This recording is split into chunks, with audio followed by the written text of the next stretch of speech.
मीर भाई, हाँ जी, आज का मैच टॉस जीते, टॉस जीत के पहले तो टॉस जीते और हाँ, जो फैसला किया वो क्यों किया? वो बाबर ने फील्डिंग का फैसला किया।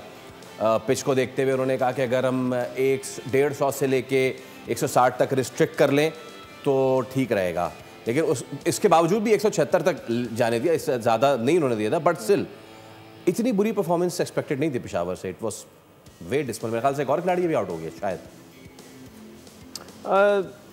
देखें, अगर टॉस जीत के पहले बॉलिंग करने का फैसला है तो मेरे ख्याल इस विकेट के हिसाब से बहुत ज़्यादा रन हो गए, ज़्यादा रन हो गए।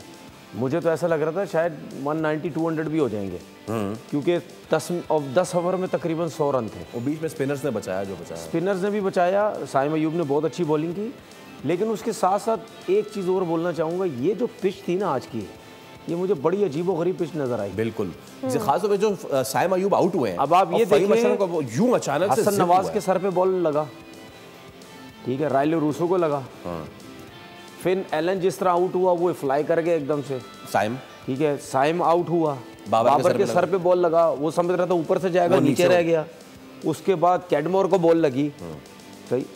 तो ये जो आप चीज़ें देख रहे हैं ना, इससे नज़र आ रहा है कि ये जो विकेट थी ये बड़ी अजीबोगरीब थी।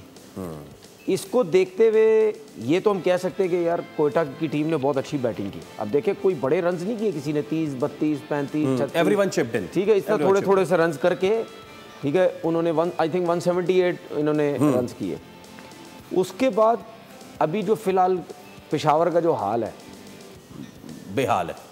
वो अगर आपको ये आइडिया हो गया था कि इस विकेट पे, इस पिच के ऊपर अनइवन हो रहा है बॉल और इतनी आसानी से रन्स नहीं हो रहे, तो उस हिसाब से मैं ये सोच रहा था कि मुझे नहीं लगता अब ये पेशावर की टीम ये रन्स कर पाएगी। एक तो 178 में से इतनी गंदी फील्डिंग की है पेशावर, इतनी गंदी फील्डिंग की, इंक्लूडेड बाबर आजम, दो चौके, उसके बाद सुफियान मुकीम, गंदी बॉलिंग, गंदी फील्डिंग।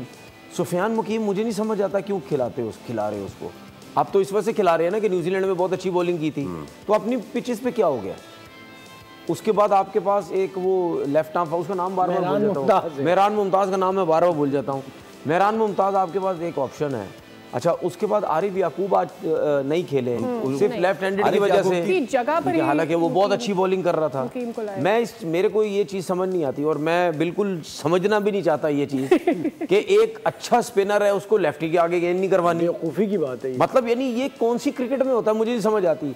मतलब अगर कोई लेग स्पिनर खेल रहा है या लेफ्ट आर्म स्पिनर खेल रहा है, तो क्या उसको फिर बिठा दें, उसको बोला नहीं जी, जब खबे आउट होंगे, सज्जे आएंगे तो तुम आगे बॉलिंग करोगे, अदरवाइज तुम बॉलिंग कर नहीं सकते। ये चीज़ आपको याद है एक टाइम पे अमाद वसीम के लिए होने लग गई थी जी, लेफ्ट हैंडेड आता है, कराची किंग्स से खेल रहे थे, बॉलिंग नहीं करते थे, कप्तान होते हुए बॉलिंग नहीं कर रहे थे, घबरा रहे थे, पता नहीं जी लेफ्ट हैंडेड आ जाएगा, मुझे छक्के लग जाएंगे। तो ये लॉजिक मेरी बिल्कुल समझ से बाहर है।